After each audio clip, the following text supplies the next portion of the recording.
My name is Andrea. Sitting here in my quiet kitchen, surrounded by the soft hum of the refrigerator and the fading light of the evening, I'm reminded of that fateful moment when my world came crashing down. It was a Wednesday night, a typical weeknight after a long day at work.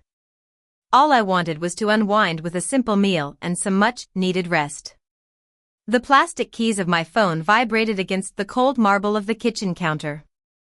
It was a video message from my Aunt Celia.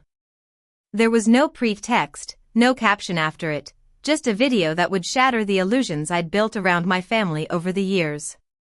For a split second, I considered ignoring it, just turning my phone over and continuing with my dinner.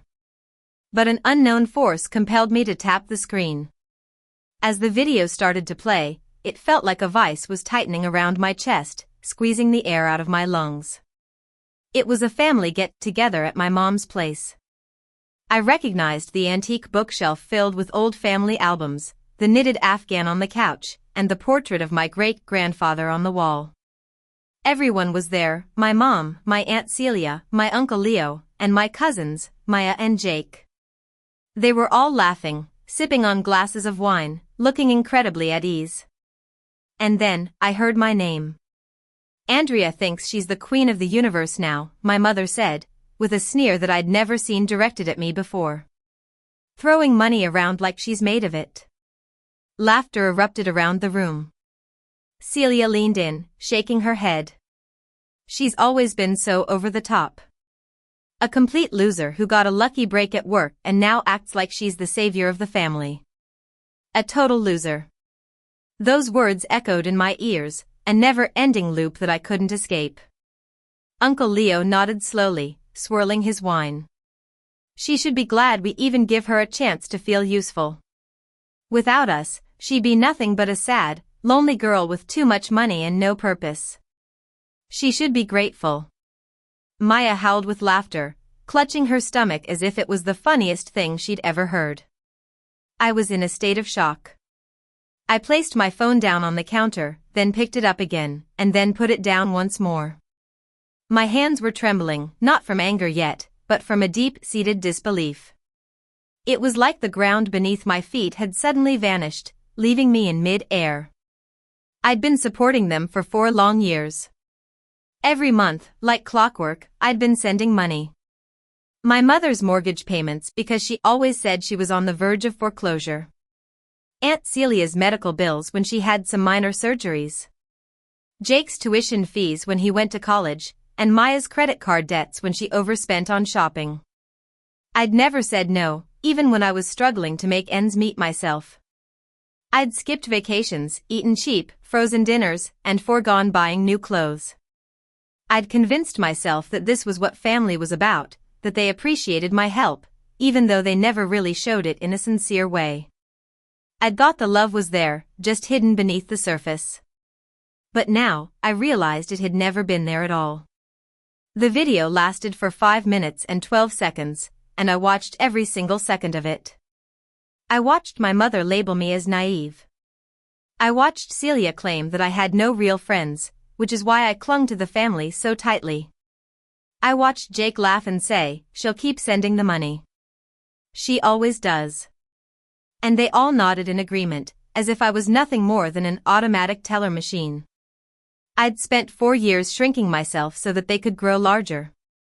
I'd stopped talking about my own achievements at work because I didn't want to make them uncomfortable or jealous. I'd convinced myself that my worth was measured by how much I could do for them. That night, I didn't call anyone. I didn't send an angry message or forward the video back to Celia with a scathing caption. I just sank to the floor, my back against the cabinet, and let the emotions wash over me. The betrayal, the pain, the humiliation, and the strange sense of relief in finally knowing the truth. And then, my thoughts drifted to the upcoming payment. It was due in just 3 days.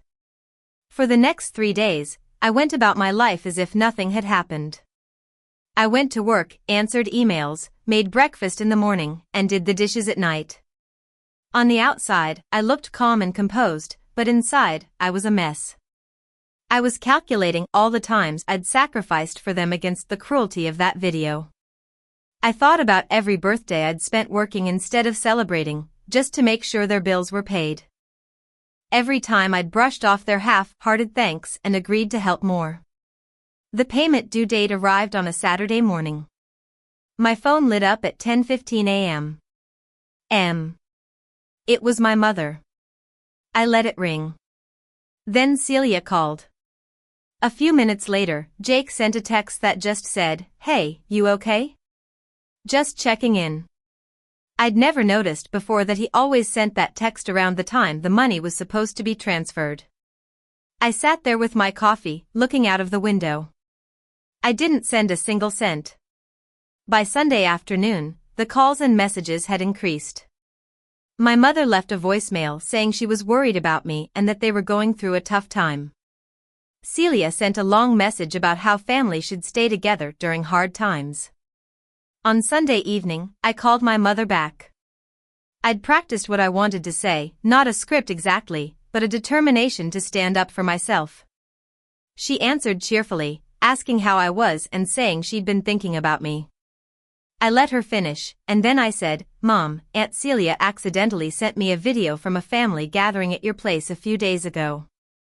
There was a brief silence, maybe 4 seconds, but in that silence, I could hear her thoughts racing. She then said, "Andrea, you have to understand that people say things when they're joking around." It didn't mean anything. I replied calmly, "You called me a total loser, Mom."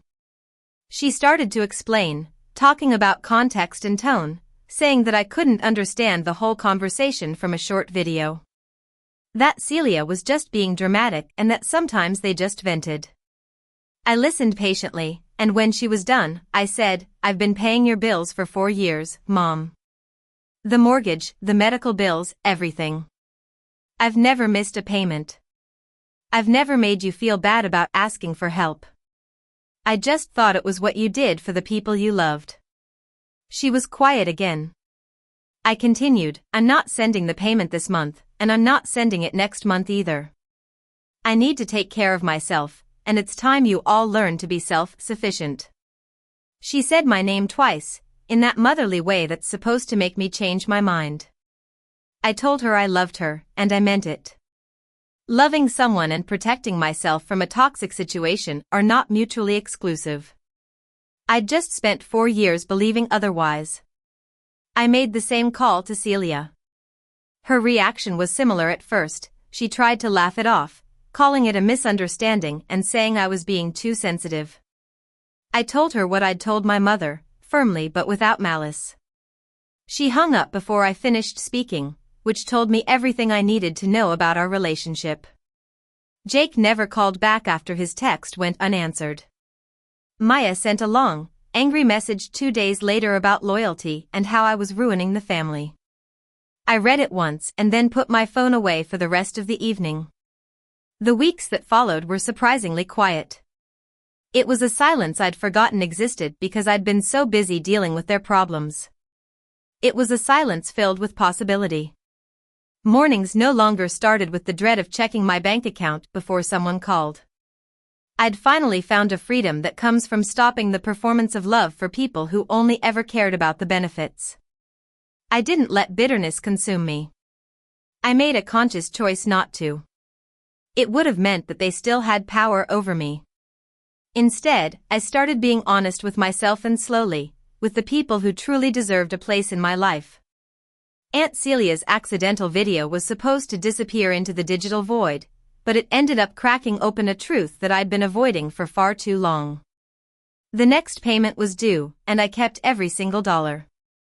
And for the first time in 4 years, I slept through the night without the fear of being needed hovering over me.